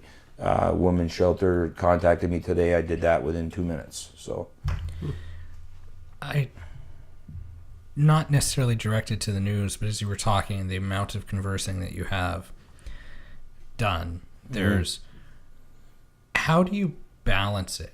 Do you have a time where you shut off at night? Yep. Or okay. Yep, I do. And if you're a very attentive person of the site, you'll almost see it. Okay. Yeah, it's usually about 9:30. So then, in a situation like right now, how are you feeling? You've been here since about 5:40. Yep. It's now 8:30, Yep. and you're news all day. So are you? I don't want to ask if you're tweaking. No. But are you? No. You're. No, not I'm in- completely. The only thing, like, if we look, I don't even know if we can do that. Is there like a number of notifications? Love the red case. Yeah. It's product red. Okay. Yeah. So it's the actual. Yeah. No, I was just gonna look and just to give you guys an idea. Okay, so I answered everybody and checked everything before I came in, right? So right now, 1, 2, 3, 4, 5. This could take a while. There's 13 people that I need to respond to right now. And that's just comments or messages. That's just people that I need to answer. There's probably way more than that. If you look at the notification part, it's just 17 minutes, 1 hour, 7 minutes. Yeah, it's hard to keep up with. Yeah, but yeah, no. The last time I posted was 3 hours ago, and that was the support for the women's shelter that I put on there. Yeah. That's a nice way. And that was somebody that emailed me and said, and people always ask me, is it okay if I post this? And my answer is abso-freaking-lutely. If it's not okay, I'll take it down. But that kind of stuff, if there's anything, and if you're watching, and if there's anything in the community that you want to, and I'm not going to charge anybody for that. The only thing I'd ask is that you kind of put together a little bit of an ad yourself, because I just don't have time for that. I try to do that for a couple people. I'm swamped, right? So if you get somebody or put a little post together and just email it to me, I'll take a quick look and bang, it'll go up. That's it. Do you find that those posts do well? Yes, yeah, I do. I think they're starting to do better and better, because I think as we get more people involved, and you get it's not big with the younger kids and stuff like that, but you do have a lot of people that are in that industry. I find I get a lot of people that work for EMS that are there. A lot of people that work for community cares, like the involvement, and they can, kind of see what's going on in the community, and, it's a big family, really. That's the way I feel about it anyway. More than a family than anything else. Yeah. It'd be interesting to see these groups, like let's just say the Women's Shelter, produce their own content, like perhaps hire people to do videos or whatever, like even just the volunteers to do it, and then they can maybe talk about what their goal is. And we can even use YouTube too, right? Yep. And we can send a link from my site to YouTube, and watch this video, and then we did that with the Santa, because they're not. Facebook is limited in the amount of data you can post up there and whatnot. Video. Although it's getting a lot it is better. Yeah, absolutely. It is, and I can put certain size videos direct to the page. When we started doing this, I don't know what happened, but Facebook, I think it's a personal thing. Facebook's upload policy was nothing long form. That was a long thing. And then one day, I don't know what episode we started posting. We wanted to post to Facebook because we thought it would have a better outreach than YouTube, where we were posting, and it worked. It worked. So I don't know if they changed it entirely, or if you have a page you're allowed to post longer form. I know there's a file size limit, because I was screwing around with that. Correct, yeah. But Facebook, from what I understand, we did a few hours with Antea the last time that was on Facebook, and that was no problem. That was no problem. I haven't had anything come back at me yet. And I've only been doing the Facebook page less than 6 months, but nothing I've posted, video or pictures or anything else wise, come back at me and say nothing like against the community guidelines or anything like that? Nothing. Really? Not one. Something you hear about a lot. And I know that some people have complained. Yeah. I understand that. That's when you're talking 20 to 100,000 people, that's what's going to happen. It's kind of impressive, because things get flagged on all sorts of social media platforms very quickly all the time. Yeah, I haven't had anything taken down. Not really? one post. Yeah. Yeah. And like I said, I'm try to be, and maybe I'm not perfect with the way I post everything. I really do try to make sure that my wording is okay. You won't see me swear. I put up a post last week about that. I don't want to see people swearing at each other, and you want to get into a little bit of a dispute. I'm okay with that. Some people don't like the fact that I allow that. Disputing and debate can be healthy. It can. The other thing is that I cannot monitor every single thing. It's huge, you guys. It's monstrous task. I try, for especially really important stuff. I try to monitor everything. I did see every single post that came out for the suicides in the last 2 days, just to make sure, if there was anybody that needed something. I monitored every single comment. It took me 11 and a half hours yesterday. But I did see them all. A lot of pages have selected moderators that can help, Yes. but I suppose you want the oversight of everything. Yeah, I'm getting to the point now where maybe I could, you know what I mean, delve some of that out, right? I suppose the idea is just to pick somebody who you believe to have good intentions. Absolutely. And I mean, could I sort of instill the way I do things onto somebody else? Absolutely. But, it'll never be me, number one. And number two, I don't know if it's hard, right? Because I'm the only one with all the technology to do what I'm doing, number one. And so if I had to sort of disseminate that to somebody else, it'd be a big undertaking. Mm-hmm. And, because a lot of people have said, well, I'll cover the night if you want to, But I think it's healthy to shut off, like you asked me to, but there are nights where I go to bed thinking about the people that said this or said that, but I think that's okay too. I mean, it helps me be better for the next time, and that sort of stuff, right? Is there any big key things we want to make sure we hit on before we have to end the show, unfortunately, tonight? Mentioning the nighttime thing. Mm-hmm. A lot of news stories don't typically... accidents can happen at night, but in a situation like that, a shooting on St. Paul Street that happened late, do you think... Cause for most people... I stayed with it. You did stay with it. Absolutely. Yep. Because there's that... And you can tell by the way I posted, that I was there, or I was up, Because you could either do it like you do and report on it in the morning, which most people wouldn't tell. Nobody would really be able to tell the difference between post at 3 a.m. I'll tell you a little 5 secret. a.m. I'll tell you a little secret. I do get up at 3, and I do update everything at 3, and then I go back to bed. But, okay. Yeah, I mean, but I'm up anyway.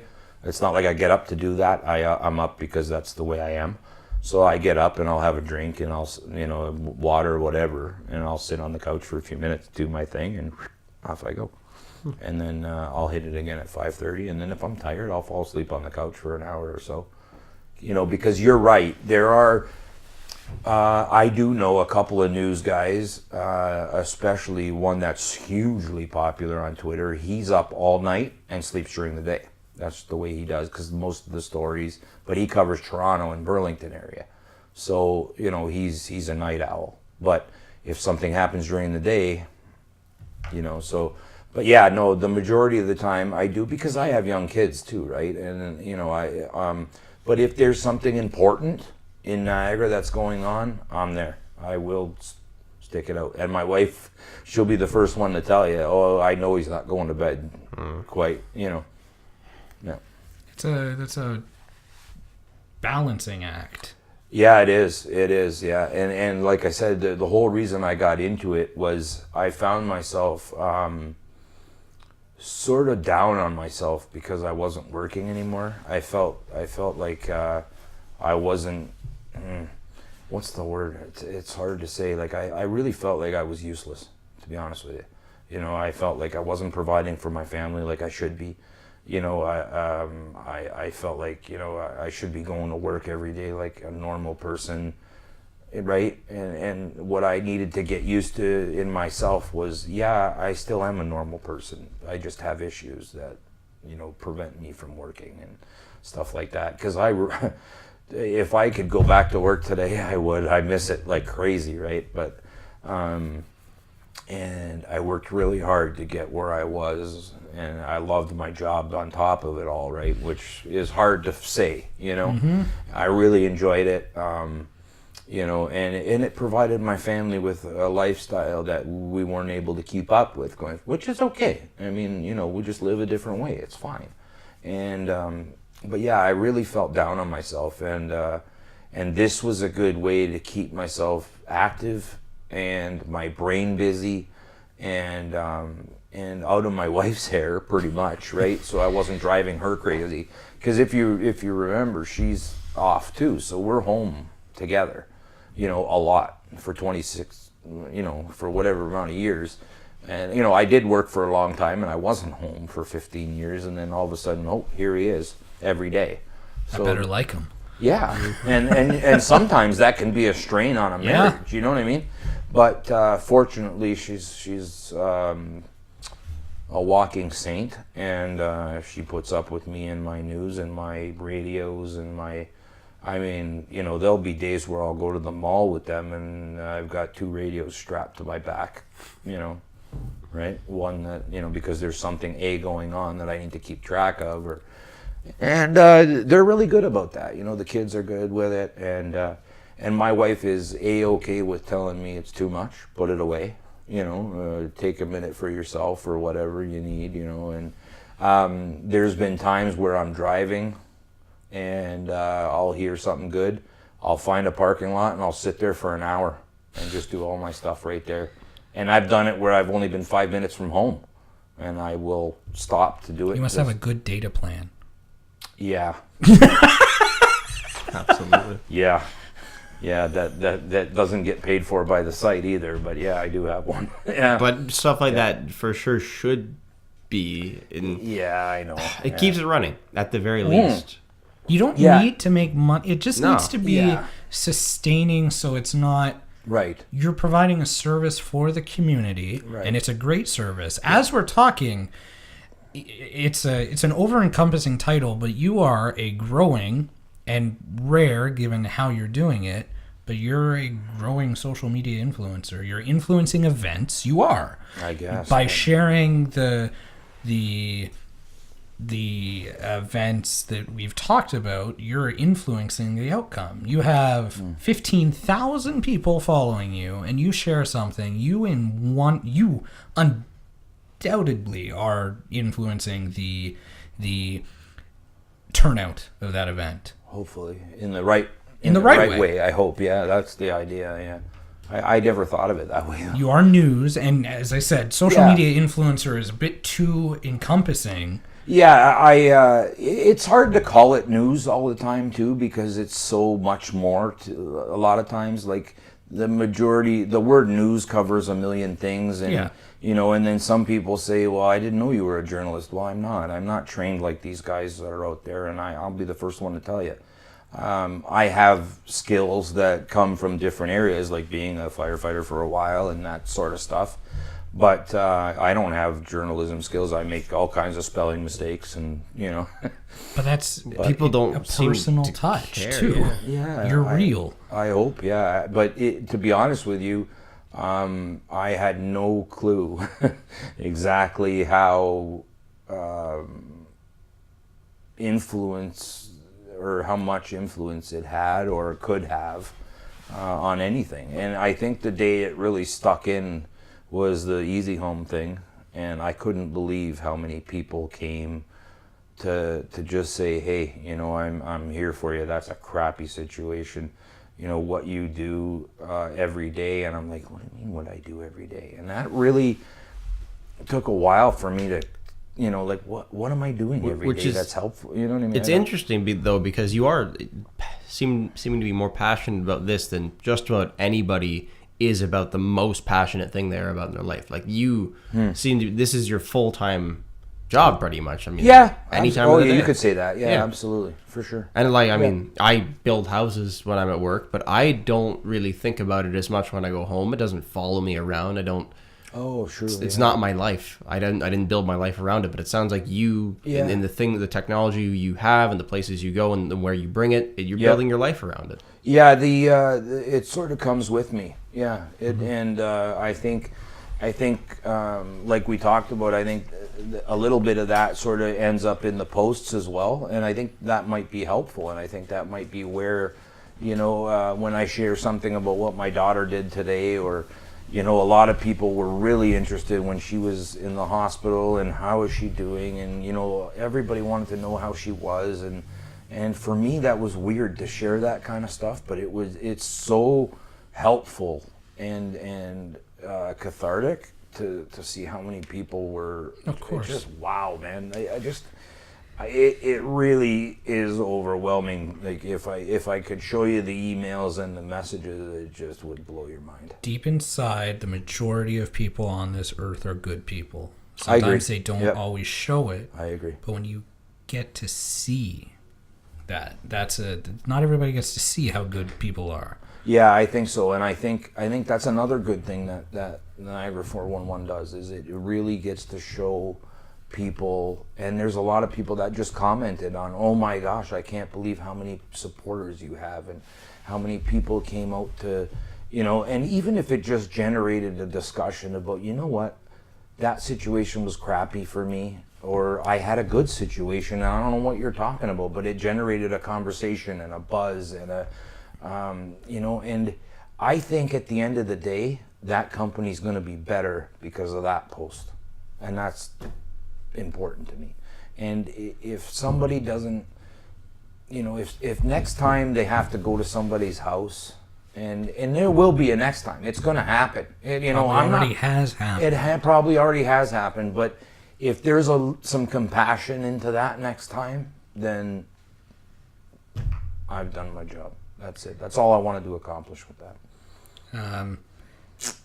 I'm sure there's things we could wrap up on, but I do have one more question. Absolutely. Just because before, the way you were talking about it is interesting. You run Niagara 411, and you were talking about other colleagues of yours that run, was it Sudbury?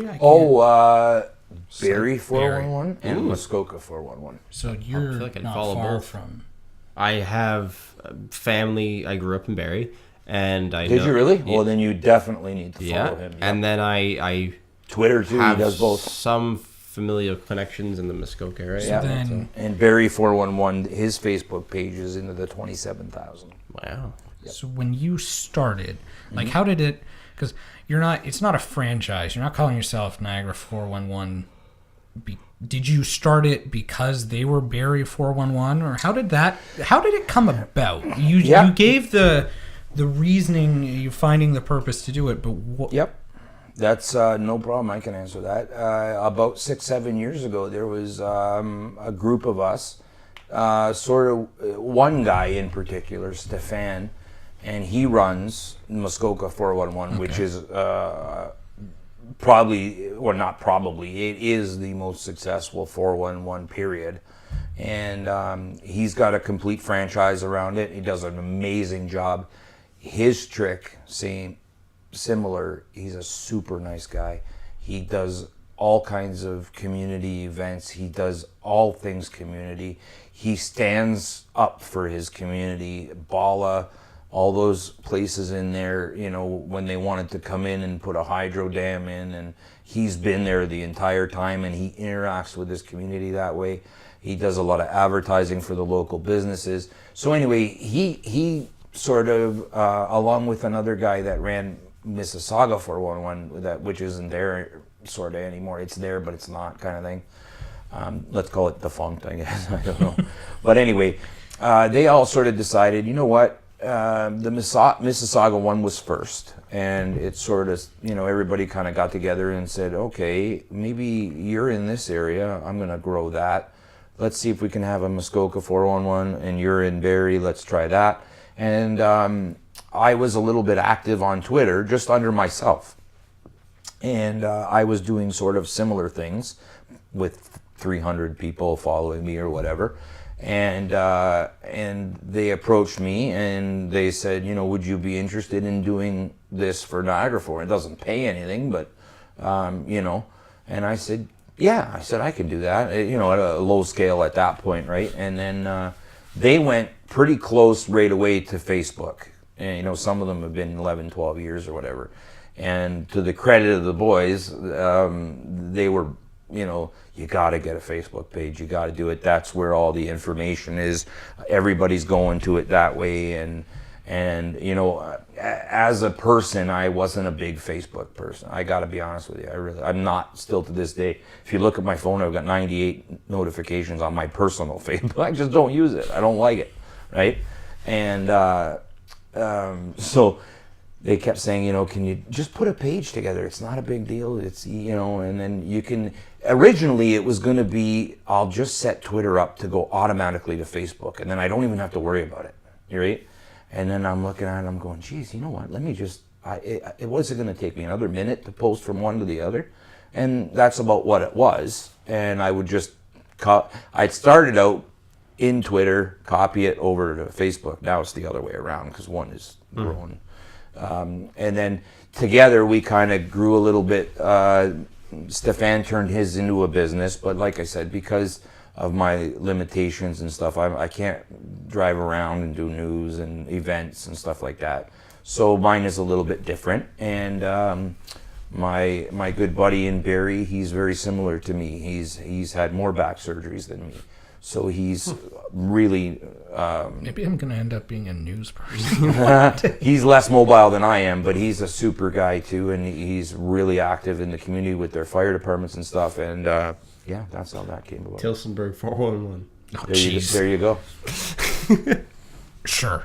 Oh, there's a Kawartha 411 now too. Yep. Really? Yeah, and it's just started about a year ago, and it's growing quite a bit now as well. I do want to say, I can almost guarantee that had you stuck with your original plan and just used Twitter to forward to Facebook, you wouldn't be where you are. No, I don't think so. Because it's the communication on the Facebook. And on the Facebook, algorithms on the page. that, agreed. And they warned me about that too, because they tried it, obviously. They were ahead of me with this game, right? So they said, you know what, the algorithms and the computations between each, you're ending up with these weird characters and it's changing information around. And I said, no, because that's not going to be accurate, right? Mm-hmm. It needs to be proper if I'm going to do it, right? So I think I really, really shoot for accuracy, timing, and that personal touch, and really, really try to make it community first and everything else second. That sounds like a pretty good mission statement. I never thought of that. And a really good place to wrap up. Yeah. This has been riveting. It's been really riveting. I think before we wrap up, it's very important. Once again, it's been an overarching message. If you're going through a hard time and you need a place to turn, I don't know the numbers offhand, but they will be displayed below. Awesome. Right? That's we talked. We have an about it a expert lot. with all of the possible numbers that we could need, I hope. You're not alone, obviously. So you know what I've offered on my website or on my page, because I'm home a lot, I've offered on my page that if you have nobody else to talk to and you don't want to call that line, email me. I'll answer you. I promise. And you're quick. I couldn't believe it. Yeah, I'll be as quick as I can. I mean, I can't promise I'll be instant with everybody, but if I'm sleeping or whatever, but if there's somebody that, that just wants somebody to talk to, and I do have a few of those folks and I love them to death, email me. It's on the main page, and I will answer you, I promise. Yeah, and if you need help, I'll help you get help. Period. Well, that's a good way to end. This has been amazing. I didn't know what to expect. But really? Well, neither did I, to be honest with you. You have, as we said, you've just recently started signing off as Nick. So there was no person behind it, I guess, really, right? I just when you deal with somebody, I think I've heard the name, but who you've never met before, you never know what you're getting into. But this has been amazing. Oh, thank you. So yeah, me too. Maybe we could do some work together in the future. But absolutely. Talk. Have a good night, everybody.